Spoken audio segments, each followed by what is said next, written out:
پہلا سبق تقریباً سب کے پاس ہے،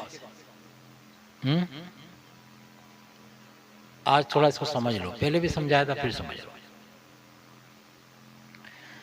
سبق جس کو یاد ہوتا ہے نا اسی کے کام آتا ہے۔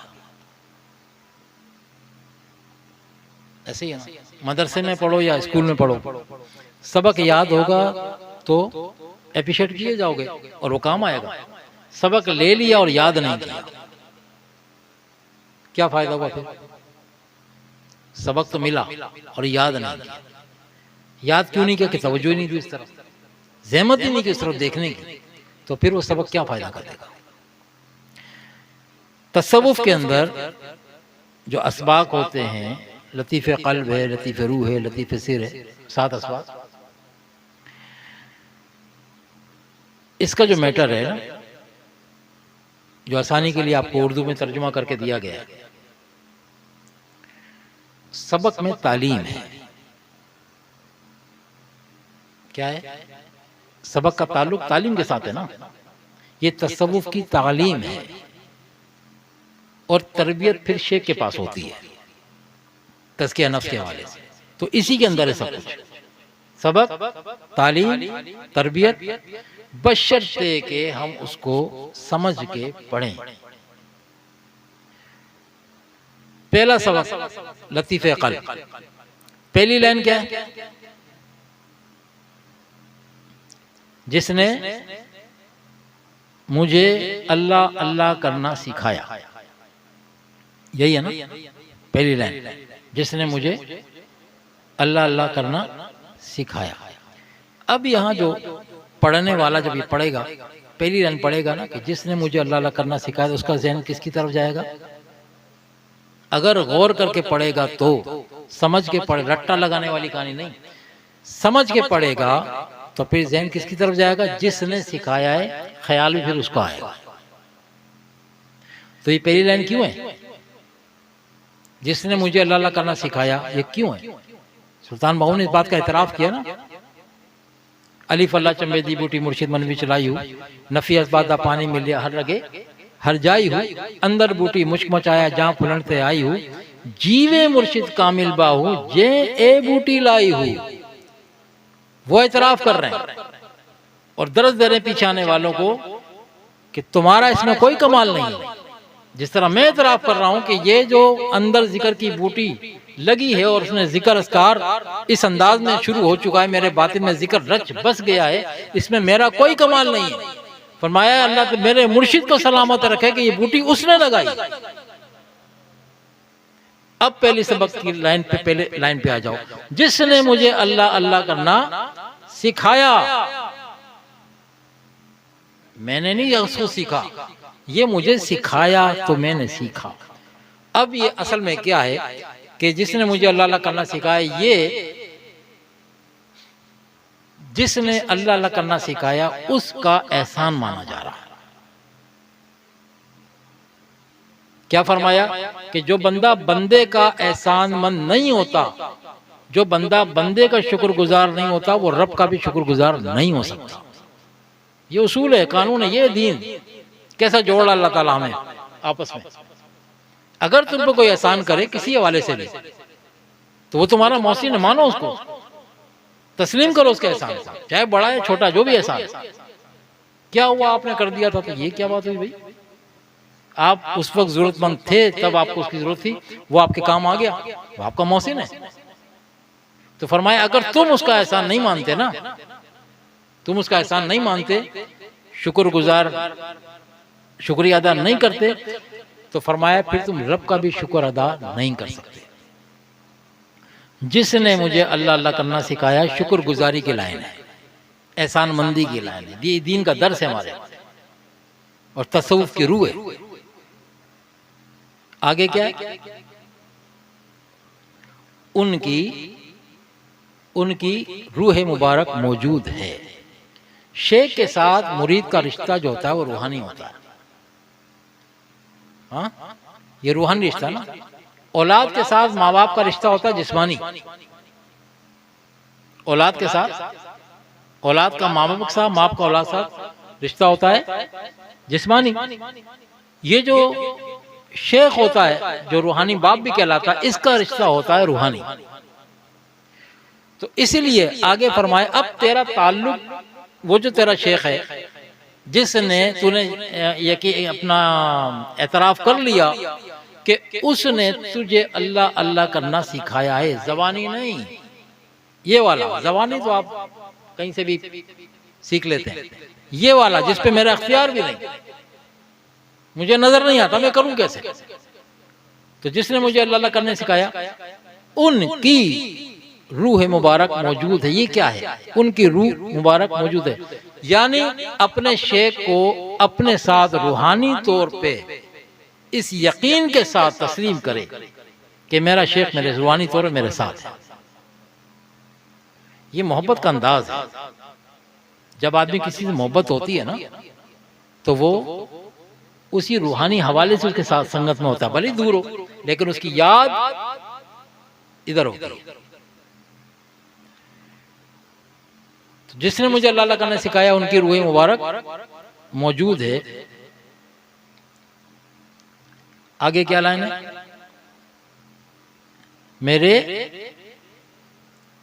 میرے مرشد کامل کے قلب مبارک سے بے انداز سمندر نور کا پلٹ کر بہتا آ رہا ہے.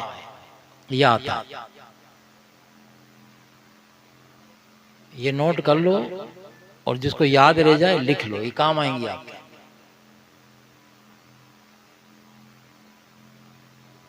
میرے مرشد کامل علیہ رحمہ کے قلب مبارک سے بے انداز سمندر نور کا پلٹ کر بہتا آ رہا ہے. کہاں پہ؟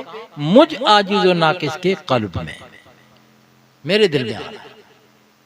اب یہ ہے تصور شیخ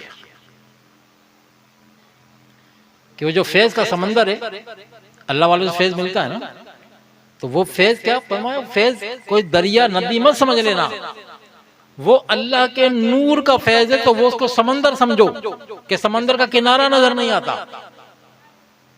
دنیا میں ہمیں سمندر کا کنارہ نظر، ایک کنارے کھڑے ہوں تو آگے نظر نہیں آتا نا. تو اس طرح اس فیض کو جو اللہ والوں کے سینوں سے چلا آ رہا ہے، اور جس کا مرکز گنبد خضرا ہے، اس کو کسی ندی یا کوئی دریا یا کوئی نہر سمجھ کے نہیں، فرمایا نور کا سمندر، بے پایا نور کا سمندر بہتا ہوا آ رہا ہے. کہاں پہ؟ مجھ عاجز و ناقص کے دل میں.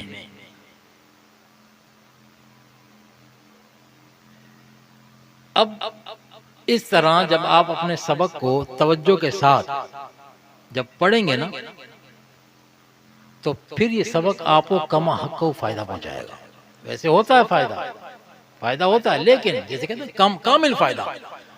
بھئی کسی کام کو جتنا غور و فکر سے کرو گے اتنا زیادہ آپ اس سے فائدہ حاصل کرو گے، اور بے توجہی کے ساتھ ایک کام کرو گے تو وہ فائدہ تو نہیں ہوگا نا جو توجہ کے ساتھ کیا گیا کام کرتے ہیں ہوتا ہے. تو یہ پہلا سبق. باقی اسباق بھی آپ کے ایسے ہی ہیں. تو پہلی لائن پھر ریپیٹ کرو. پہلی لائن، جس نے مجھے اللہ اللہ کرنا سکھایا، یہ کیا ہے؟ اظہار تشکر. اس لائن پہ اس فقیر نے آپ کو بتایا کہ انہوں نے لا کے اعتراف کیا، علیف اللہ چمبیدی بوٹی والا، جیوے مرشد کامل باؤ جے اے بوٹی لائی. اچھا آگے کہ وہ میرے ساتھ موجود ہے، میرے ساتھ، میرا شیخ میرے ساتھ موجود ہے. یہ روحانی تعلق کو مضبوط بنانا ہے. یہ بھی کوئی یہ فقیر اپنی طرف سے نہیں کہہ رہا کہ آپ بولو کہ صحیح. یہ والی بات بھی آگے سن لو کہ یہی بزرگ پھر اپنے شیخ کے لیے فرماتے ہیں.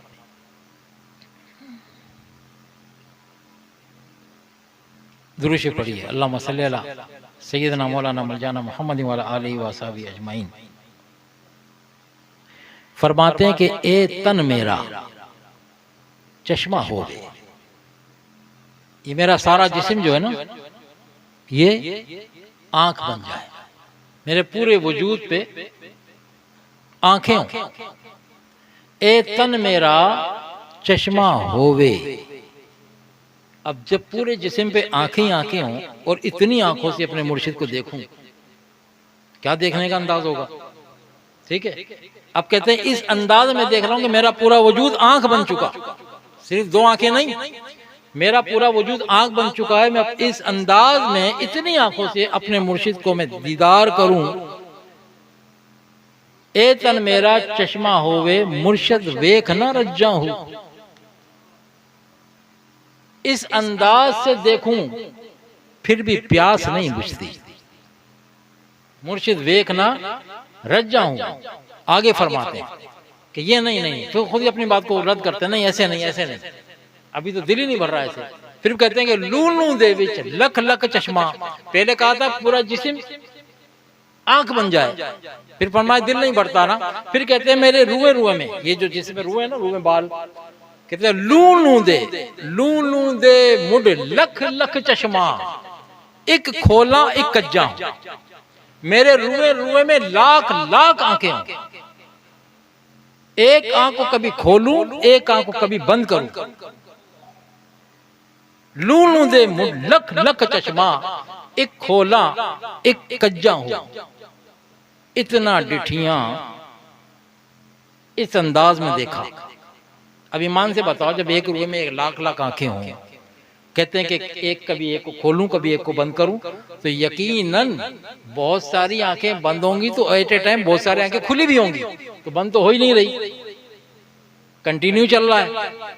ٹھیک. اس انداز پہ بھی زیارت کرنے پہ فرماتے ہیں کہ اتنا ڈٹھیاں پر صبر نہ آوے. اس انداز سے دیکھنے پر بھی مجھے صبر نہیں آ رہا. اتنا ڈٹھیاں اس انداز سے دیکھتا ہوں، ٹکٹکی باندھ کے دیکھ رہا ہوں، کروڑوں اربوں خربوں آنکھوں سے دیکھ رہا ہوں، پر یہ دل کی پیاس نہیں بجھتی دیدار شیخ سے. اسے عشق کہتے ہیں. وہ محبت آگے کی، یہ عشق ہے. اس مقام پہ پہنچتا ہے تو عشق ظاہر کیا اپنا. اتنا ڈٹھیاں پر صبر نہ آوے. فرماتے پھر ہور کتھے ول بھجاؤں. میں اپنے شیخ کی زیارت سے ہی فارغ نہیں ہو پا رہا، تو میں بھلا کسی اور طرف متوجہ کیسے ہو سکتا ہوں. اتنا ڈٹھیاں پر صبر نہ آوے، ہور کتھے ول بھجاؤں. ہے ٹائم میرے پاس جانے کا؟ میرا تو مرکز نگاہ یہ ہے. تو جس نے مجھے اللہ اللہ کرنا سکھایا اس کی روح مبارک موجود ہے تصور میں. تصور باندھ کے، تصور شیخ کہتے ہیں، تصور باندھے جب مراقبہ کرتے ہیں، آنکھ بند کرے، تصور شیخ کرے، جس کا بھی جو بھی شیخ ہے مرشد ہیں ان کا تصور کرے. میرا شیخ، میں اپنے شیخ کے سامنے موجود ہوں اور میرے شیخ کے قلب سے ایک نور کا سمندر ہے، فیض کا، وہ نکل کر بہتا ہوا آ رہا ہے. کہاں پہ؟ مجھ عاجز و ناقص کے دل میں. اچھا، اس میں ایک لفظ آیا کہ بے انداز سمندر نور کا پلٹ کر بہتا آتا ہے. بے انداز سمندر نور کا پلٹ کر بہتا. آپ بولو یہ کیا ہے کہ پلٹ کر بہتا، سیدھا سیدھا بہتا ہوا کیوں نہیں آتا؟ تو جو پیچھے چل رہا ہے نا، پیچھے جو نظر نہیں آتا، یہ اس کی عکاسی کرتا ہے. لفظ ہوتا کیا ہے؟ بیسیکلی ہوتا کیا ہے کہ پروردگار عالم کی طرف سے فیض و برکات جو آتے ہیں وہ آقا دو جہاں صلی اللہ تعالیٰ علیہ وآلہ وسلم کے قلب اطہر پہ آتے ہیں. ڈائریکٹ کسی بندے کو نہیں ملتا. پہلے آتا ہے گنبد خضرا والے کے پاس. ہاں، جس سے اللہ نے قرآن میں ڈائریکٹ بندوں سے خطاب ہی نہیں کیا، محبوب سے خطاب کیا. پھر محبوب نے خطاب کیا لوگوں کے ساتھ. ڈائریکٹ اللہ کی شان ہی نہیں کہ ڈائریکٹ اللہ ہم سے کلام کر. اللہ نے پہلے محبوب سے خطاب کیا. تو جو بھی نعمت آتی ہے دینی دنیاوی، وہ آقا علیہ السلام کے در پر، اور وہاں سے پھر تقسیم ہوتی ہے کائنات میں. تو یہ جو فیض و برکات ہیں، باطنی فیض و برکات، یہ آقا علیہ السلام کے قلب اطہر پہ، اور پھر وہاں سے پھر آپ کے جو خلفاء ہیں، خلفاء در خلفاء در خلفاء در خلفاء، آپ کے تمام خلفاء کے پھر وہاں سے تقسیم در تقسیم در تقسیم، پھر وہاں سے ڈیلیور جسے کہتے ہیں، ڈیلیور ہوتے ہیں، آگے بڑھتے رہتے ہیں، آگے بڑھتے رہتے ہیں، آگے بڑھتے رہتے ہیں. اب کیا ہے بے انداز، اب اس کو اگر شارٹ کر کے سمجھو نا، وہ تو بڑی لمبی، اگر آپ ہجرے کے حوالے سے جاؤ گے تو بڑی لمبی تفصیل ہو جائے گی. آپ کو یاد یہ رکھنا ہے مختصر کر کے کہ بے انداز سما نور کا پلٹ کر بہتا آتا ہے. تو آقا علیہ السلام کے قلب اطہر سے فیض آ رہا ہے کہاں؟ میرے مرشد کامل کے قلب میں. ٹھیک. اور آقا علیہ السلام کا جب فیض مرشد کے، میرے مرشد کے جب قلب میں آیا اور وہاں سے جب وہ لبریز ہوا، لبریز مانا جیسے دودھ ابلتا ہے نا، آپ دودھ گرم کر دودھ ابلتا ہے تو دودھ ابلتے پلٹ کر نیچے آتا ہے نا، پلٹا نیچے آیا. تو اس طرح جب حضور علیہ السلام کے قلب اطہر سے جب وہ فیوز و برکات جب جاری ہوتے ہیں اور وہ نیچے مشائخ کے جب سینے پر آتے ہیں، اس کے قلب پر آتے ہیں، تو پھر وہاں سے وہ لبریز ہوتا ہے اور پھر وہاں سے وہ نیچے کی طرف آتا ہے. نیچے کی کہاں آتا ہے؟ وہ نیچے والوں کے لیے، وہ جو نیچے. تو فرمایا کہ اپنے قلب کو اپنے شیخ کے قلب کے نیچے تصور کر اس انداز میں کہ وہ کشکول ہے. کشکول سمجھتے ہو؟ یہ فقیروں کے ہاتھ میں نہیں ہوتا ہے، مانگنے والے فقیر ہوتے ہیں، ان کے ہاتھ میں کٹورا ہوتا ہے، لوکی کا، کدو کا بنا ہوتا ہے جی، کشتی کہتے ہیں ہاں. تو وہ کشکول یا کشتی. فرمایا کہ اپنے دل کو وہ کشکول والا برتن بنا، اپنے اس برتن کو آنکھ بند کر کے تصور کر کے تو اپنے شیخ کے نیچے وہ برتن لے کے کھڑا ہے. تو تیرے شیخ کے قلب سے فیض آ رہا ہے، حضور علیہ السلام کا فیض تیرے شیخ کے قلب میں، اور تیرے شیخ کے قلب سے وہ جو پلٹ کر نیچے آیا تو تو نے اپنے اس کشکول میں، اپنے برتن میں تو نے لیا. وہ برتن کیا؟ وہ تیرا دل ہے. بے انداز سمندر نور کا پلٹ کر بہتا آتا ہے مجھ عاجز و ناقص کے قلب، یعنی کشکول، دل والا برتن میرے دل میں آ رہا ہے. یہ ہے سبق. ابھی سمجھے؟ اب اس انداز میں اگر آپ لوگ ڈیلی اگر سمجھ کے تھوڑا سا فوکس کر کے اگر آپ اس کو اس طرح پڑھیں گے نا، پھر دیکھنا کہ مزہ بھی کتنا ہوگا. جتنا تصور پختہ ہوگا، جتنا خیال پختہ ہوگا، اتنی گاڑی تیز چلے گی. کیونکہ یہ روحانی سفر ہے، یہ ہے ہی تصور کا سفر اور یقین کا سفر. یقین ہوگا تو مزہ آئے گا، کام بھی 100% بنے گا. اللہ تبارک و تعالیٰ سے دعا ہے کہ آج کی اس بابرکت رات میں ہمیں اپنے مشائخ سے کمال درجے، غایت درجے کی محبت رکھنے کے ساتھ ساتھ، محبت ہم کرتے ہیں الحمدللہ، محبت کرنے کے ساتھ ساتھ ان کی تعلیم اور تربیت پر عمل کرنے کی بھی توفیق عطا فرمائے. تعلیم اور تربیت میں پھر عمل آ جاتا ہے نا، پھر عمل آ جاتا ہے. مشائخ اپنے مریدوں کو سست نہیں بناتے. جو واقعی شیخ ہوگا نا وہ سست نہیں بنائے گا، تو کہے بھائی چوکس ہو جاؤ، مجاہد بنو، مجاہد. دین اسلام سست روی کو پسند نہیں کرتا. دین اسلام ایک متحرک دین ہے، چلتا پھرتا، سست آدمی کو پسند نہیں کرتا. تو اس لیے آج کی رات میں اللہ تبارک و تعالی ہم سب کی حاضری کو اپنی بارگاہ میں قبول فرمائے، اور جو کچھ ہم نے سنایا اللہ تبارک و تعالی ہم سب کو اس پر کما حق عمل کرنے کی توفیق اور ہمت عطا فرمائے.